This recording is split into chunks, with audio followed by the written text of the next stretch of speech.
नमस्कार। तो आज हम लोग टॉपिक नंबर 7 या 8 शायद वहाँ चलते हैं। और ये एक अध्याय का चल रहा है रसायन विज्ञान की मूल अवधारणाएं, है ना। तो रसायन विज्ञान की मूल अवधारणाओं में हम लोग बहुत सारे टॉपिक बना चुके हैं।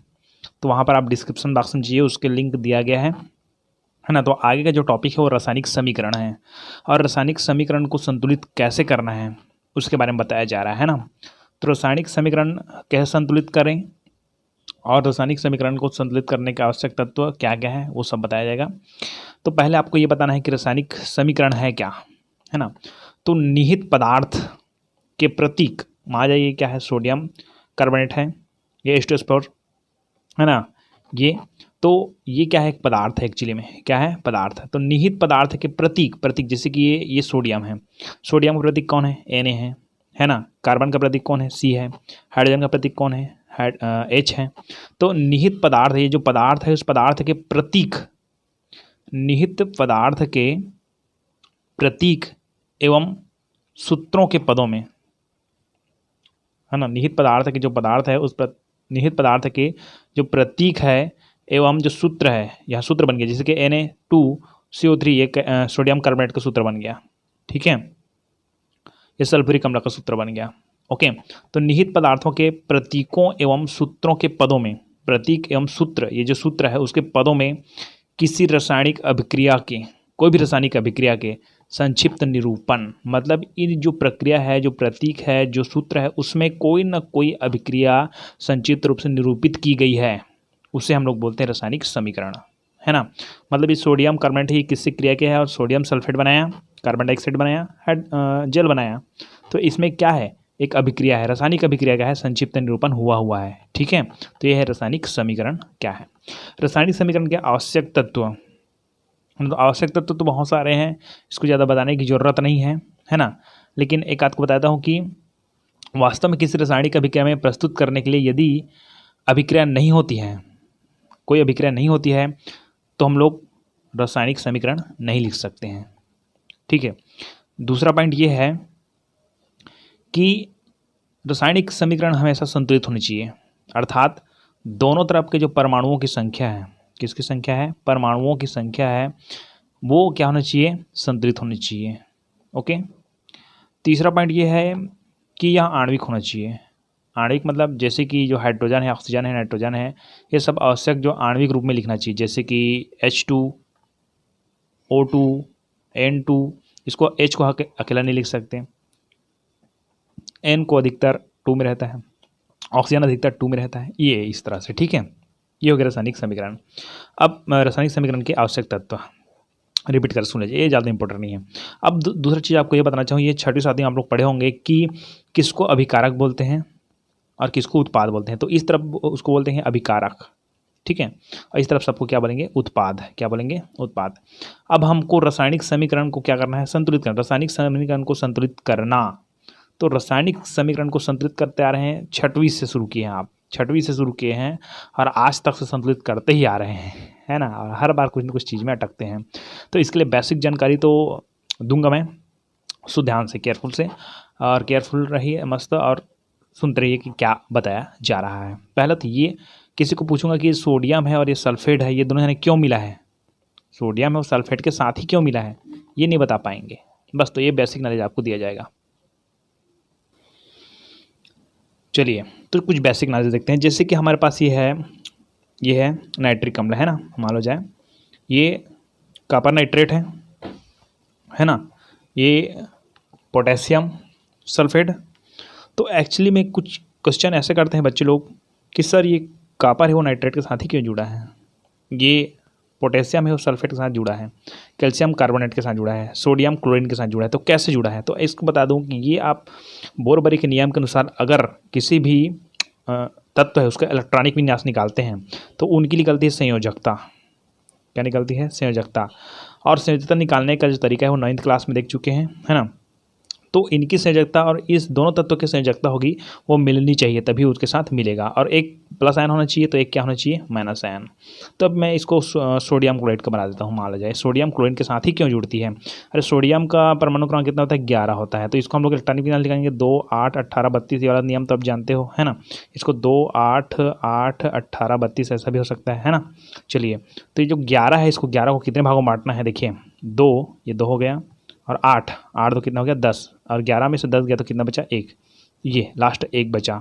अब 1 बचे उसको क्या करेगा, वो देगा, इलेक्ट्रॉन क्या करेगा, सोडियम देगा, इसीलिए ये +1 हो जाएगा, जो देता है वो +1 आता है, अर्थात इनकी संयोजकता हो गई +1।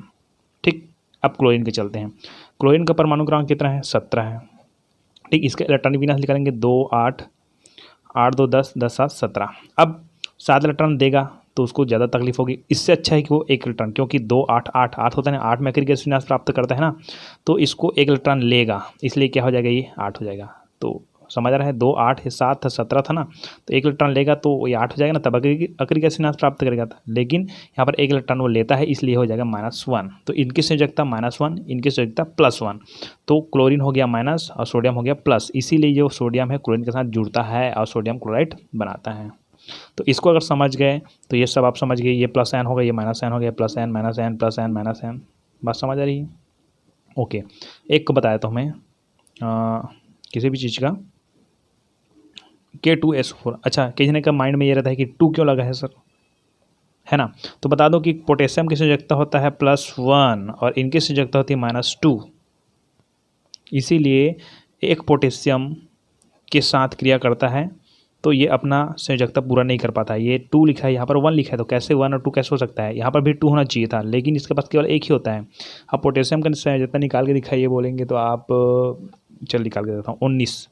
इसके परमाणु क्रमांक कितना होता है, 19। ठीक है, तो क्या निकालेंगे, 2 8 8 2 10 10 8 18 और एक क्या हो गया, 19। ठीक, तो पोटेशियम का संयोजकता कितनी निकली, 1 +1 में।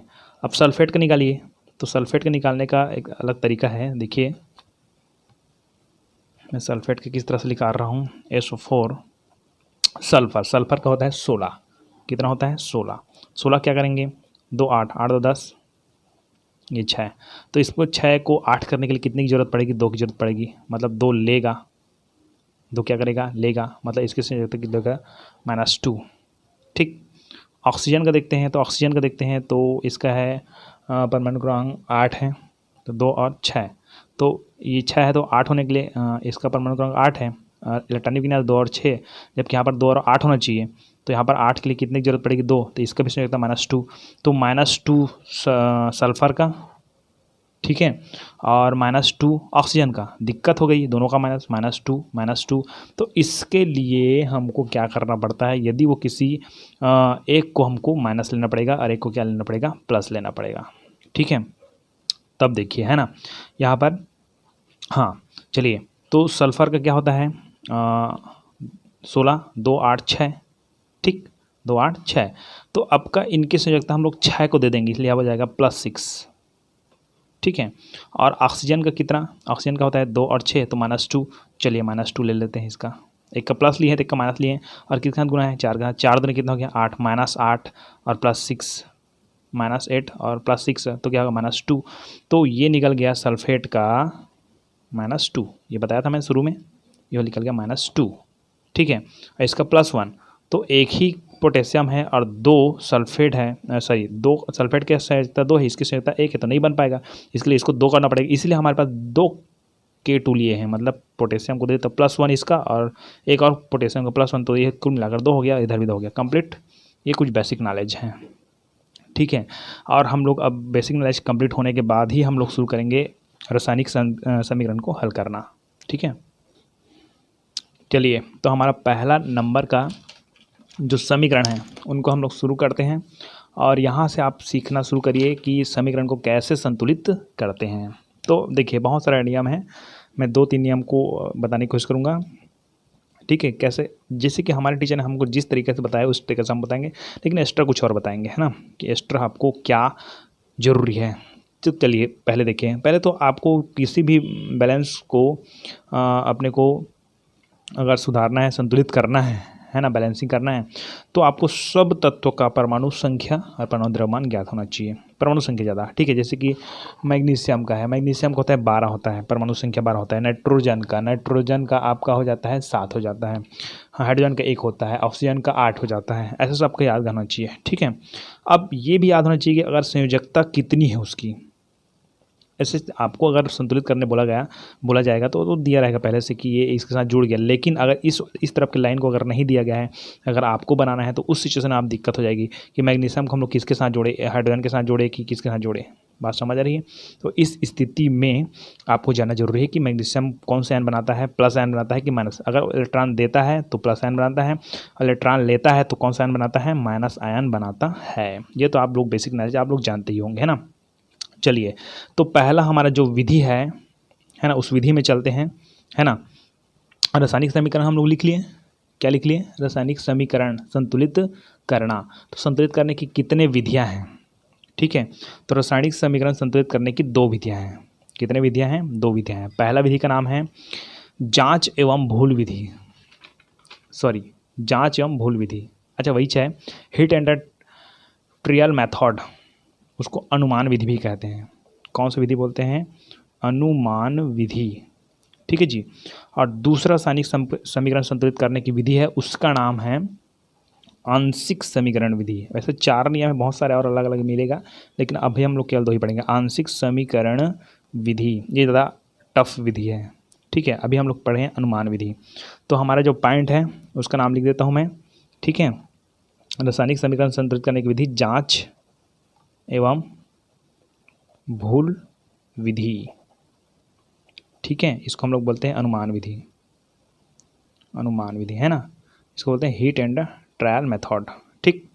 अब यही से हम लोग शुरू करते हैं समीकरण बनाना। देखिए, तरीका बहुत सारा हो सकता है, कौन सा तरीका आपको समझ आएगा, ध्यान से सुनिए। जैसे कि मैग्नीशियम, अब इस तरफ का अणु परमाणु को मिलाना है, इस तरफ मैग्नीशियम का। अब इसके लिए एक चीज़ और, थोड़ा सा 2 मिनट और ध्यान से सुनना, मैं क्या बताने वाला रहा हूँ, है ना, कि मैं किस चीज़ को बता रहा हूँ। जैसे कि हमारे पास क्या है, चलिए एक बेसिक नॉलेज और दे रहा हूँ, आपको ये जानना जरूरी है। जैसे कि हमारे पास है HNO3, है ना। तो इसमें मैं पूछता हूँ कि हाइड्रोजन का अणुपरमाणु की संख्या बताइए, नाइट्रोजन का अणुपरमाणु की संख्या, ऑक्सीजन का कितना। तो भाई आपको ये जानना जरूरी है कि हाइड्रोजन के सामने कुछ नहीं मतलब कितना है, एक अणु है। इस तरफ को हम लोग परमाणु बोलते हैं, और इधर कुछ नहीं मतलब 1 है। नाइट्रोजन के सामने कुछ नहीं मतलब 1 है ये। उसी तरह ऑक्सीजन के नीचे 3 है, तो इसकी परमाणु की संख्या कितनी हो गई, 3, ठीक है। जैसे कि Cu कॉपर नाइट्रेट का देख लेते हैं, ठीक है। अब कॉपर नाइट्रेट को देखते हैं, तो अब बताओ मुझे कि कॉपर का अणुपरमाणु की संख्या कितनी है, 1, कुछ नहीं मतलब सामने कुछ नहीं मतलब 1। नाइट्रेट का कितना, यहाँ पर 2, नाइट्रोजन का कितना, 2। ऑक्सीजन का, तो ये इनके साथ गुना 3 दूने 6, ऑक्सीजन का कितना, 6। क्लियर हो रही बात, है ना।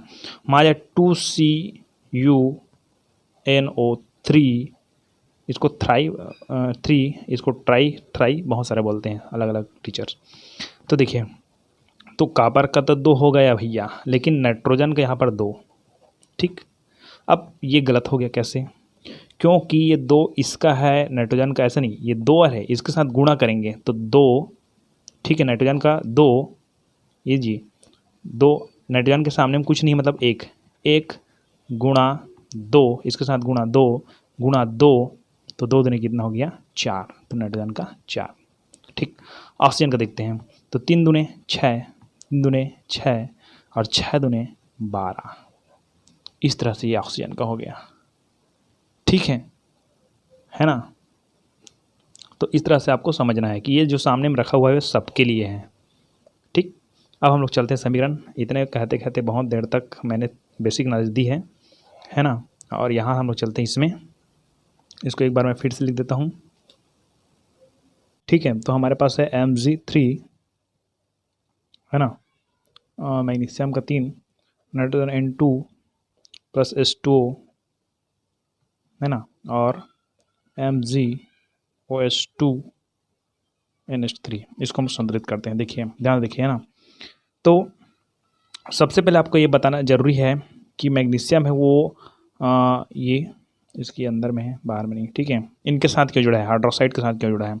तो मैग्नीशियम की संयोजकता है वो होता है 2 और हाइड्रोक्साइड की संयोजकता होती है 1, इसीलिए OH2 लिखा हुआ है। ये 2 इसलिए लिखा है क्योंकि 1 और प्लस 1 और करेंगे तब 2 होगा, है ना। चलिए, तो हम लोग पहले ये मैग्नीशियम हाइड्रोक्साइड का जुड़ा ये बना। चलिए अब देखते हैं हम लोग Mg3 मैग्नीशियम के कितना 3। अब क्या आप किसी ने बोलते हैं कि Mg3 और Mg सामने में 3 तो क्या है, गलादा लग रहा है? नहीं है भैया, ये परमाणु अणु की संख्या है, ठीक है।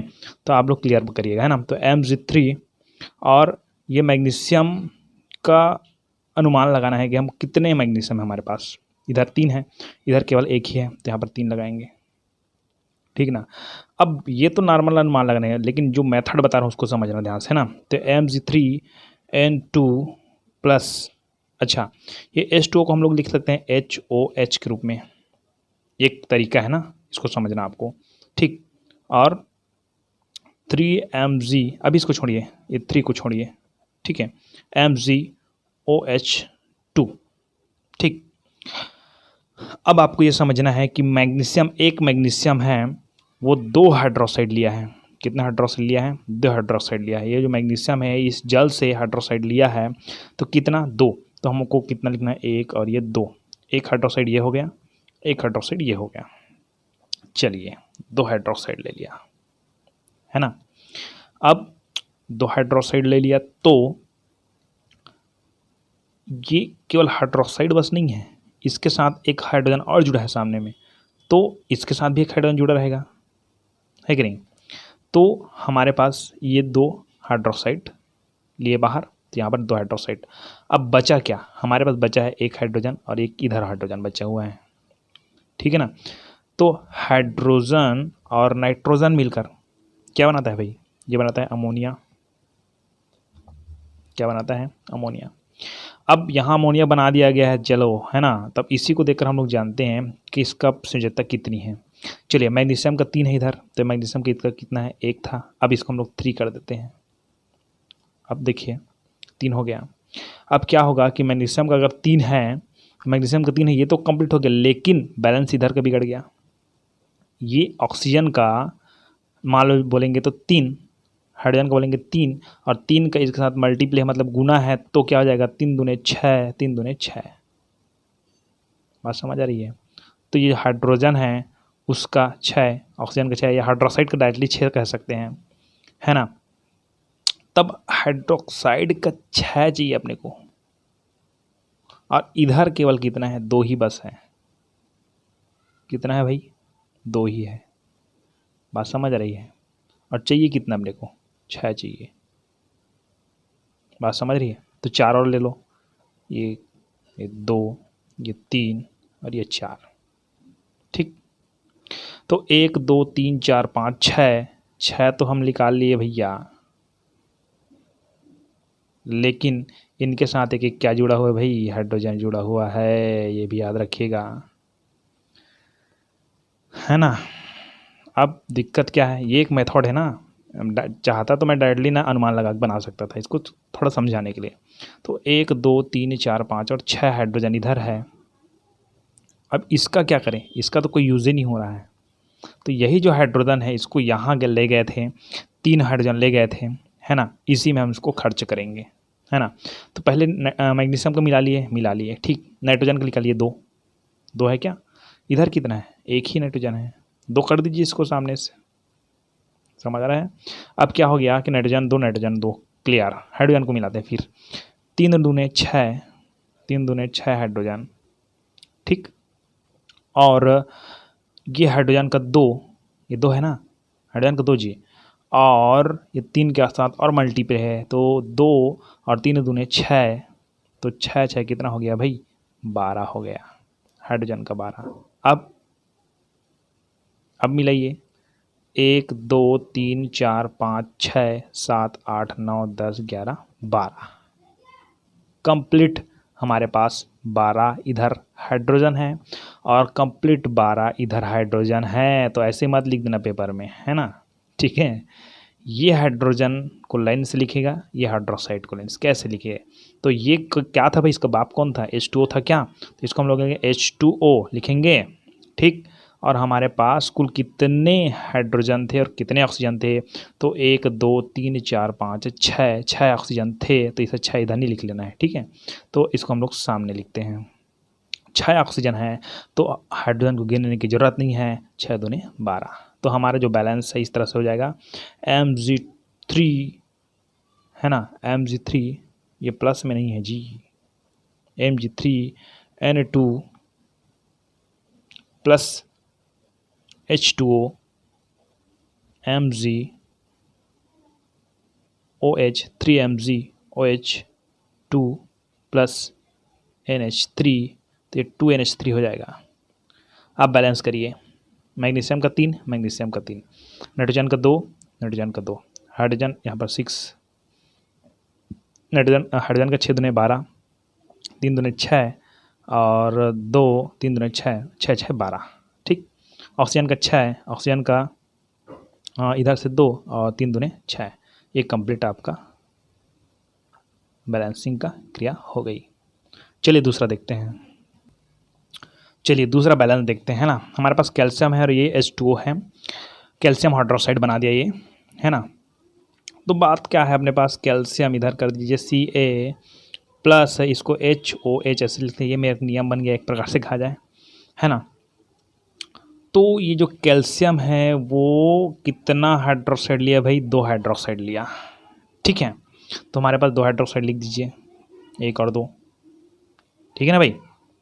और इसके साथ अगर हाइड्रोक्साइड लिए तो सामने में कौन है, H है हमारे पास, है ना।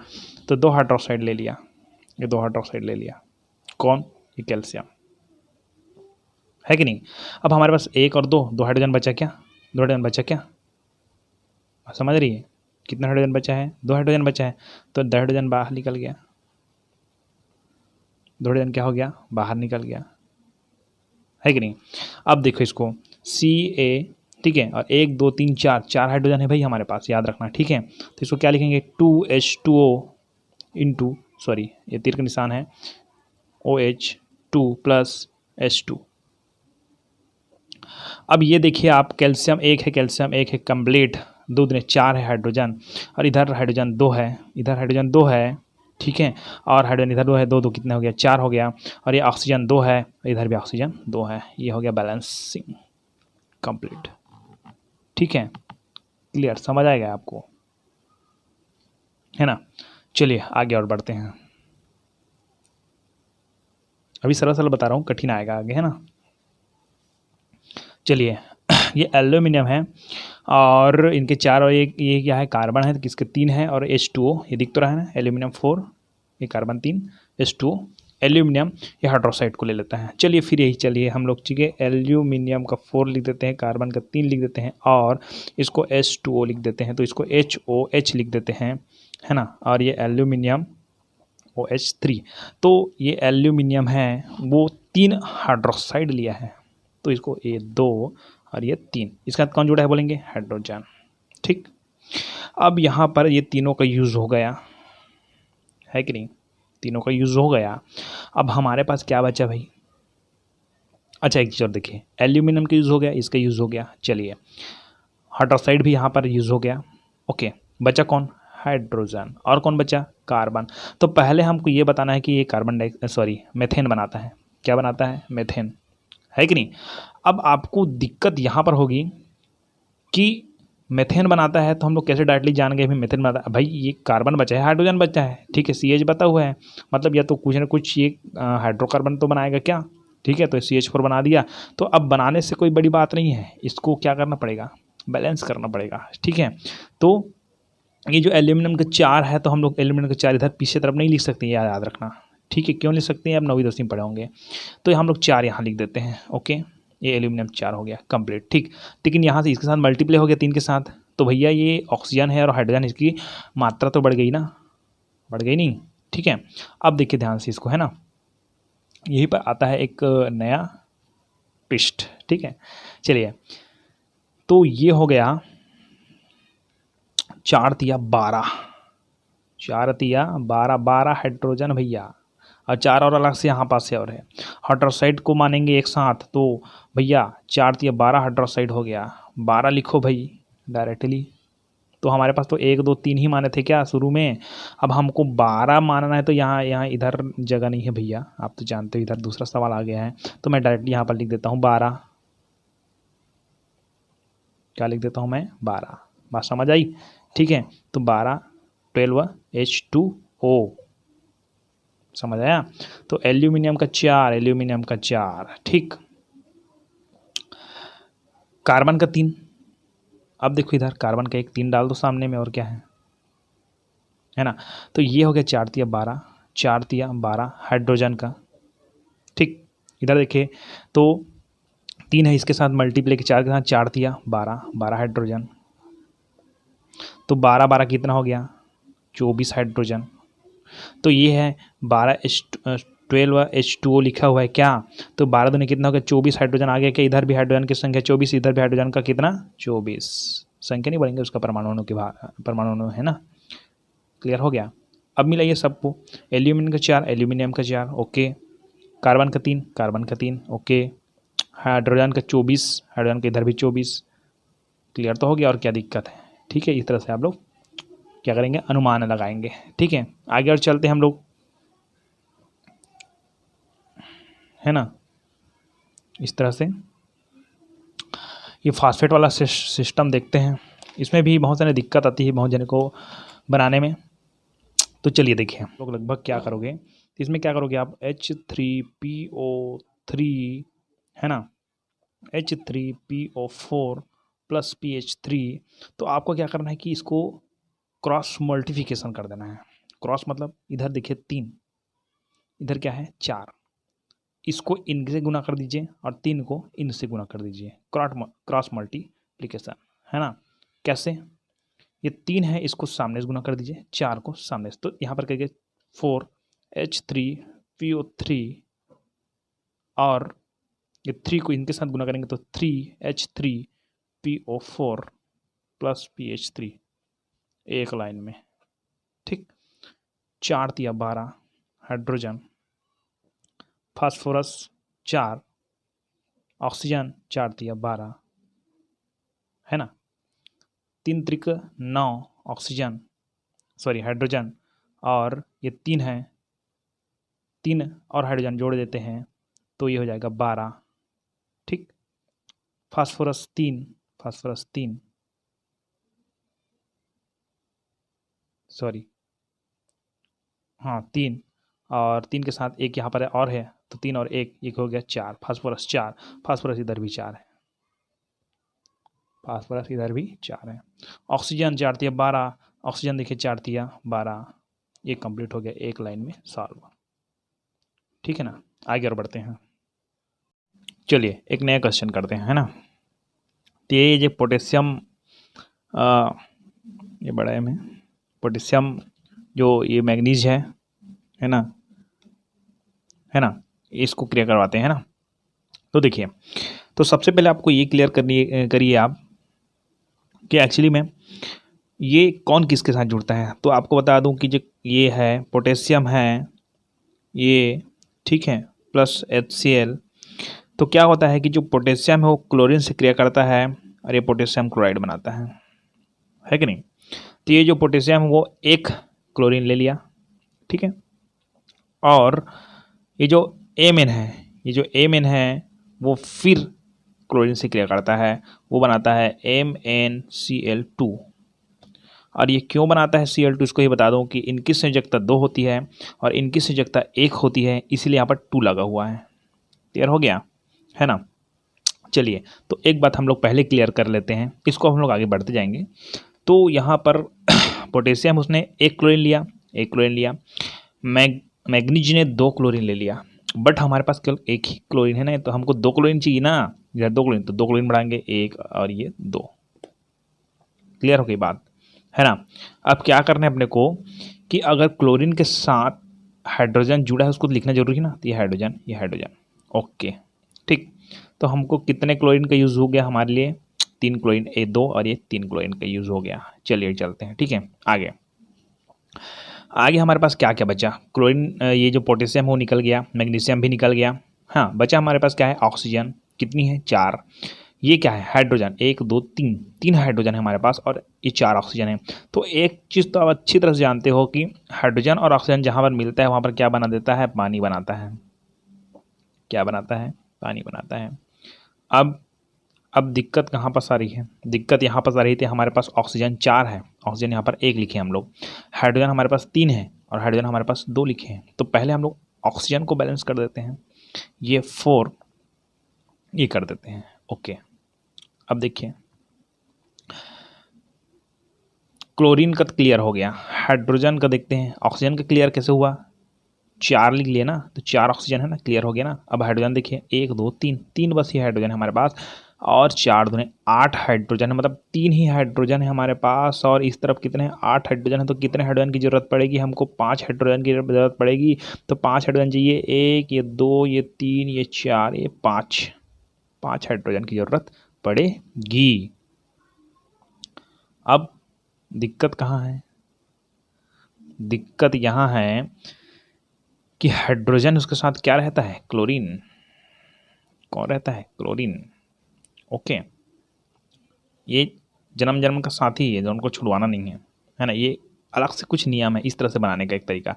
चाहे तो हम लोग आंशिक समीकरण में क्या होता है, आंशिक बोलता हूँ, जैसे कि अनुमान विधि में कि हम लोग डायरेक्टली अनुमान लगाते हैं, इसमें 2 लगाएं इसमें 2 लगाएं, लेकिन मैं एक तरीका बता रहा हूँ आपको कैसे बनाना है ना। चलिए, अब ये तो क्लियर हो गया। अब हमको क्या क्लियर करना है, 8 हाइड्रोजन। चलिए ओके, ये पूरा कंप्लीटली 8 हाइड्रोजन यूज़ हो गया। ओके, ऑक्सीजन 4 भी यूज़ हो गया। अब ये 3 क्लोरीन है हमारे पास भाई, है ना, ठीक है, और 1 2 3 4 5 क्लोरीन बचा है हमारे लिए। तो यहाँ पर 2 बना हुआ है ना, H2O के पास यहाँ पर 2 क्लोरीन बना हुआ है। चलिए 2 क्लोरीन में बना देता हूँ यहाँ पास। चलिए, बचा 2 क्लोरीन, 2 क्लोरीन और ले लेते हैं। अब कितना क्लोरीन बचा, 3 क्लोरीन बचा। अब ये 3 क्लोरीन को मैं कहाँ लगाऊं, दिक्कत यही है, कहाँ लगाऊं। मान लीजिए हम लोग इसको 3 करेंगे, किसी तरह से हम लोग 3 नहीं कर सकते, इसको 3 लगा नहीं सकते, किसी तरह लगाएंगे हम लोग इसको। तब क्या होता है कि मान लीजिए मैं इसको 5/2 लिख देता हूँ, 5/2 है कि नहीं, है ना। तो ये उसका भाग कितने को दर्शाएगा, 3 को दर्शाएगा। कितने को दर्शाएगा, 3 को। कैसे दर्शाएगा भाई, ये 5 का 2 भाग निकालेंगे ना, है ना, तो कितना बचेगा, 3 बचेगा, सीधी सी बात है ना। लेकिन किसी भी केमिकल बैलेंसिंग में हम लोग 5/2 Cl2 ऐसे नहीं लिख सकते हैं।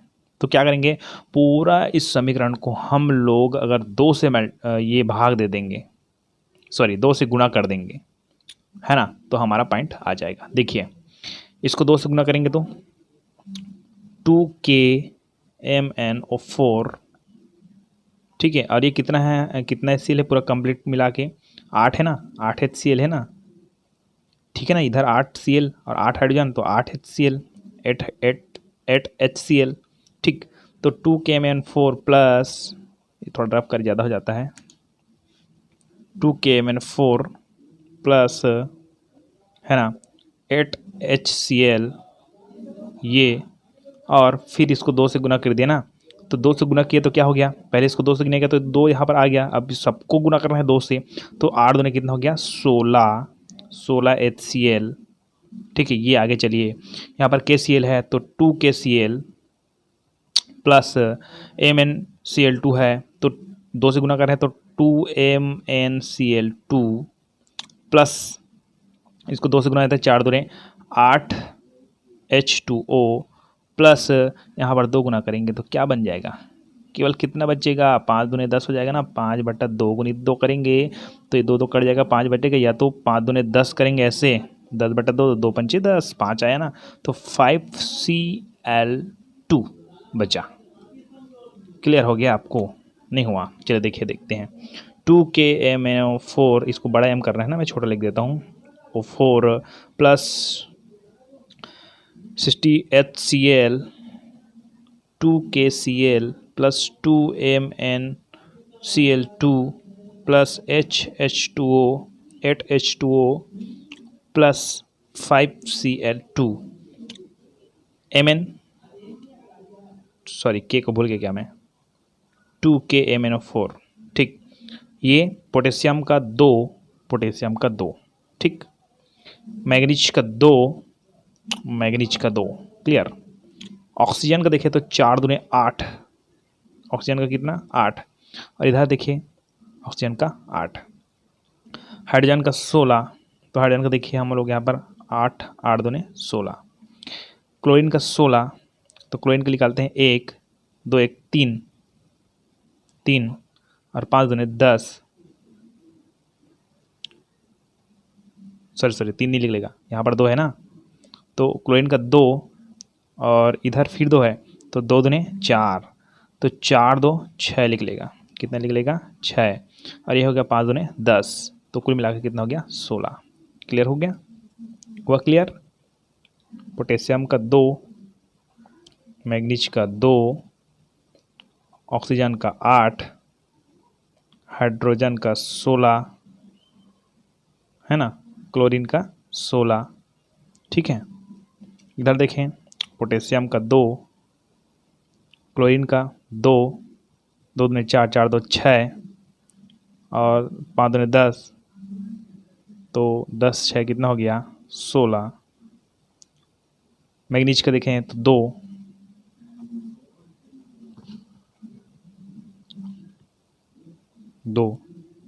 और किसका हाइड्रोजन का देखिए 8 दूने 16। ये हो गया कंप्लीट बैलेंसिंग, ठीक है। चलिए तो एक नया क्वेश्चन चलते हैं। K2Cr2O7 प्लस H2SO4 है ना, K2 अब क्या क्या बनता है देखिए, K2SO4 Cr2SO4 3 H2O plus O2, इसको थ्राई बोलते हैं, मैं 3 बोलूँगा, ठीक है, ओके। चलिए तो ये क्या किसके साथ क्या बनाता है उसको समझना है आपको, ठीक है। पहले K2Cr2O7 प्लस, मैं हिंदी बीच बीच में यूज़ करूँगा, इंग्लिश का थोड़ा थोड़ा आता है, ज़्यादा नहीं है ना, तो H2SO4, ये तो क्लियर हो गया। अब बात हम लोग करते हैं कौन क्या बनाता है, तो ये K2 है वो क्रिया करता है किससे, सल्फेट से, और बनाता है K2SO4, ये तो क्लियर हो। क्यों इससे कहाँ जुड़ता है, यही बनाया था, एक प्लस एन होता है एक माइनस एन होता है, याद रखिएगा, इसको 9वीं 10वीं पढ़े होंगे आप लोग, है ना। K2SO4 ये बना देता है। चलो ये बात तो क्लियर हो गई कि एक K2 है वो SO4 से क्रिया करता है और K2SO4 बनाता है, बढ़िया, ठीक। आगे चलते हैं। ये Cr2 है, ये मैग्नीज है, परमाणु क्रमांक, परमाणु संख्या 24, ठीक है, ओके। चलिए तो ये जो Cr है वो SO4 से क्रिया करती है, 3 SO4 से क्रिया करती है और बनाती है Cr2SO4, ये बना दिया। अब आपको क्या दिक्कत है, आपको दिक्कत ये है कि एक K है वो केवल एक सल्फेट से क्रिया किया और K2SO4 बनाया, चलिए ठीक, लेकिन हमारे पास कितना सल्फेट, केवल एक ही सल्फेट है। अब यहीं पर जो Cr2 है वो 3 सल्फेट के साथ क्रिया करता है और Cr2SO4 3 बनाता है। अब हमारे पास सल्फेट 3 और चाहिए, तो यही बस लिखने का अपने को, 1 सल्फेट 2 सल्फेट और ये 3 सल्फेट। बात समझ आई, ये एक नियम है, एक थ्योरी है, ऐसा डायरेक्टली हम लोग अनुमान लगा के भी बता सकते हैं, ऐसे अनुमान, लेकिन एक थ्योरी में चलिए आप, मस्त है ना। चलिए अब आपको ये बता दूं कि जहाँ जहाँ हम लोग SO4 है उसके साथ कौन जुड़ा है भाई, हाइड्रोजन, ये साथ नहीं, हमारा साथ या एक साथ है ना, तो ये इसके साथ जुड़ेगा, मतलब H2 ये तो जुड़ेगा ही। तो ये 3 ये सल्फेट है वो क्रिया किया Cr2 के साथ, ये भी क्लियर हो गया, ठीक। अब देखिए हमको K2 का यूज़ हो गया, Cr का भी यूज़ हो गया, K2 का यूज़ हो गया, Cr का भी, और H2 का भी यूज़, अच्छा H2 बचा है, SO4 का यूज़ हो गया, SO4 गया, तो हमारे पास क्या बचा, H2 का यूज़ नहीं हुआ है ना, और किसका नहीं हुआ है, O7 अर्थात ऑक्सीजन का 7 का, तो हमारे पास 1 2 3 4 H2 है। कितने H2 है हमारे पास, 4 H2, और कितने ऑक्सीजन हैं 7। तो हम तो जानते हैं भाई बचपन से, आप लोग भी बचपन से जानते हैं कि H हमेशा है और ऑक्सीजन के साथ मिलता है तो क्या बना देता है वो, H2O बनाता है। क्या बनाता है, H2O, जो कि यहाँ पर दिया गया है, ठीक। अब 7 ऑक्सीजन हैं और 8 हाइड्रोजन हैं, तो ऑक्सीजन को बैलेंस करते हैं, मान लो जाए 7, तो ऐसे 7 दूनी 14 हो जाएगा। तो इससे क्या क्लियर हो रहा है कि आप इनमें से केवल हाइड्रोजन को बैलेंस करिए, तो ये 4 दूनी कितना हो जाएगा 8, ये तो क्लियर हो गया। अब हमको कितना ऑक्सीजन निकला यहाँ बाहर, 4 ऑक्सीजन निकला, तो बचा कितना ऑक्सीजन हमारे पास, 3 ऑक्सीजन बचा, 7 में से 4 गया ना, क्योंकि यहाँ पर 4 डालें, 4 ये ऑक्सीजन का हो गया, हाइड्रोजन का भी हुआ तो ऑक्सीजन का भी हो गया, तो 4 ऑक्सीजन निकला ना, तो बचा कितना, 3 ऑक्सीजन। तो यहाँ पर 3 ऑक्सीजन बचा, तो ऐसे 3O तो नहीं लिख सकते ना हमको इसको, क्योंकि हमको यहाँ पर O2 दिया गया है, भाई हमको O2 ही बनाना है किसी भी तरीक़ा से। तो O2 बनाएंगे तो क्या हो जाएगा, 3 मार जाए ऐसे कर देंगे 3O2, तो 3 दूने कितना हो जाएगा, 6 ऑक्सीजन हो जाएगा हमारे पास। ऐसे O2 बनाएंगे तो जी, और फिर बैलेंसिंग करना पड़ेगा सबको, ठीक है ना। तो बैलेंसिंग करने की कोई दिक्कत नहीं है। अगर ऐसी सिचुएशन आया तो आप क्या करना है कि 6 लाना है अपने को। तो 6 कैसे लाएंगे, जब इस 3 को देखिए, ध्यान सुनिए, 3O2 ऐसा बनाना है अपने को, ठीक है। तो क्या करना है, हमारे पास तो केवल 3 ही ऑक्सीजन है ना, लेकिन हमको 3 दूने 6 ऑक्सीजन बनाना है। तो कैसे बनाएंगे, देखिए, यदि हम लोग 3 को 2 से गुना कर देते हैं, 3 को क्या कर देते हैं, 2 से क्या करते हैं, गुना करते हैं, तो 6 आ जाएगा। यहाँ से हम लोग 3 दूने 6 करते हैं ना, 6 लाना है अपने को। कितना लाना है, 6 लाना है, ये वाला सही है। लेकिन हमारे पास क्या है, 3O बस है। तो क्या करेंगे हम, यदि इस 3O को 2 से अगर गुना करते हैं तो क्या आ जाएगा, 6 आ जाएगा, 6O आ जाएगा। कितना हो जाएगा, 6O। तो 6O लाना है अपने को, मतलब क्या लाना है, 6O लाना है, मतलब 3O2 लाना है अपने को, और हमारे पास क्या है, केवल 3O बस है। तब क्या करेंगे, पूरे के पूरे को हम लोग 2 से क्या कर देंगे, गुणा कर देंगे। कैसे करें देखिए, ठीक है। तो देखिए यहाँ पास कि 2 से गुना किया ना इसको, 2K2Cr2O7 प्लस इसके पास देखिए 1 2 3 4, मतलब सल्फेट 4, हाइड्रोजन 4, मतलब 4H2SO4 है हमारे पास, ठीक है। 4H2SO4 है ना हमारे पास।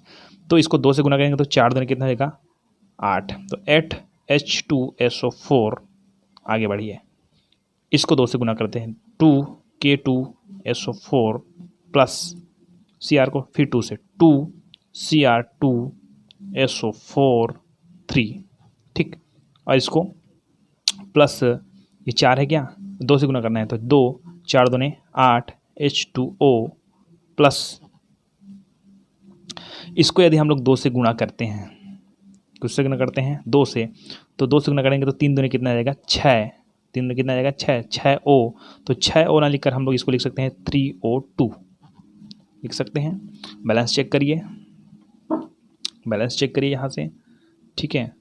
चल करके देखते हैं, K2 का, K का निकालना है, Cr का निकालते हैं, ऑक्सीजन का निकालते हैं, हाइड्रोजन का निकालते हैं, और सल्फर का निकालते हैं, ठीक है। K का कितना है, 2 दूने 4, बढ़िया। Cr का 2 दूने 4, ये भी ठीक है। ऑक्सीजन का 7 2 दूने 14 प्लस यहाँ पर ऑक्सीजन और है ना, 8 1 8, 8 2 16, 8 8 चौक 32, 14 और 32 46,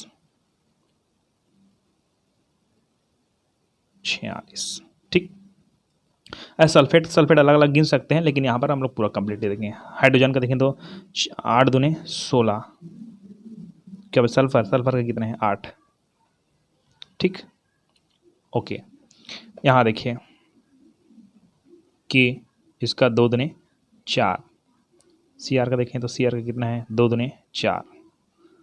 ऑक्सीजन का देखें, ऑक्सीजन का 4 दूने 8, 4 दूने 8, बढ़िया। और यहाँ पर है SO4 है क्या, और 4 और इंटू 3, तो 4 तिया 12, और 2 से और गुना यहाँ पर सामने, तो 4 तिया 12 और 12 दूने 24। इधर आए तो यहाँ पर 8 ऑक्सीजन फिर है, इधर आए तो 3 दूने 6 ऑक्सीजन फिर है।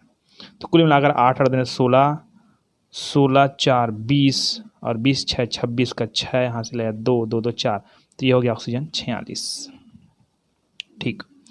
और क्या बचे अपने पास, हाइड्रोजन 8 दूने 16, और क्या बचा, सल्फर कहाँ है अपने पास, ये, तो ये किसके साथ गुना है, 3 के साथ, 3 है ना, और 3 के साथ गुना है तो 3, और सामने में और 2 है, तो 3 के साथ गुना करेंगे, 3 दूने 6, और हमारे पास एक सल्फर और है यहाँ पास देखो, और ये सल्फर के कितने पास है, 2 है, और 6 6 2 कितना हो गया, 8। देखिए भाई, 4 इधर 4, ये 4 इधर 4, 46 46, 16 16, 8 8, कंप्लीट। ठीक, चलिए एक सवाल और देख लेते हैं, है ना। C2H2 plus O2 CO2 plus H2O, है ना। इस सिचुएशन देखिए, हमारे पास कार्बन 2 है, कार्बन 1 है, सीधा बात 2 कर दीजिए यहाँ पास। तो C2, ये C2 हो गया, ओके। अब ऑक्सीजन को देखिए, 2 दूने 4, 2 दूने 4, और इधर एक और है, और 4 कितने हो गया 5। अपने को 5 ऑक्सीजन चाहिए, और हमारे पास कितने ऑक्सीजन है भाई, 2 ऑक्सीजन है। तो ऐसे 3 करेंगे तो 3 दूने 6 हो जाएगा। इस सिचुएशन में फिर बदलना पड़ेगा। तो एक्चुअली में आज हमको 5 ऑक्सीजन करना है ना। 5 ऑक्सीजन करते हैं तो अपने को अभी 2 है, कितना है 2, और कितने की ज़रूरत पड़ेगी, 5 ऑक्सीजन करना है, अभी हमारे पास 2 है तो 3 की ज़रूरत पड़ेगी ना। तो 5/2, 5/2, ठीक है। तो इसको हम लोग 5/2 डायरेक्टली लिख सकते हैं हम लोग, C2H2 प्लस। अब अपने को 5 ऑक्सीजन चाहिए तो करना क्या है, अपने को क्या करना है, पूरे के पूरे को किससे 2 से गुणा कर दीजिए, मल्टीप्लाई कर दीजिए। तो इसको एक बार लिख देता हूँ मैं कि 2C2H2 प्लस, अगर हम लोग 5/2 गुणित 2 से गुणा करेंगे तो 5 आ जाएगा, ठीक है। तो ये हो जाएगा 5O2, है ना। ये हो जाएगा 2 दूने 4 CO2 प्लस 2H2O। अब बैलेंस चेक करिए, है ना। कार्बन का 2 दूने 4, कार्बन का 4, हाइड्रोजन का 2 दूने 4, सल्फर का, सॉरी सल्फर नहीं जी, ये 5 है ना, 5, ऑक्सीजन का 5 दूने 10, 5 दूने 10, है ना। इधर देखिए, कार्बन का 4, ऑक्सीजन का 4 दूने 8, 8 2 10, हाइड्रोजन का 2 दूने 4, कंप्लीट हो गया। Carbon 4, carbon 4, hydrogen 4, hydrogen 4, oxygen 10, oxygen 10, complete. इस तरह से ये आपका समाप्त होता है जांच एवं भूल विधि। अगले टॉपिक में हम लोग पढ़ेंगे आंशिक समीकरण विधि।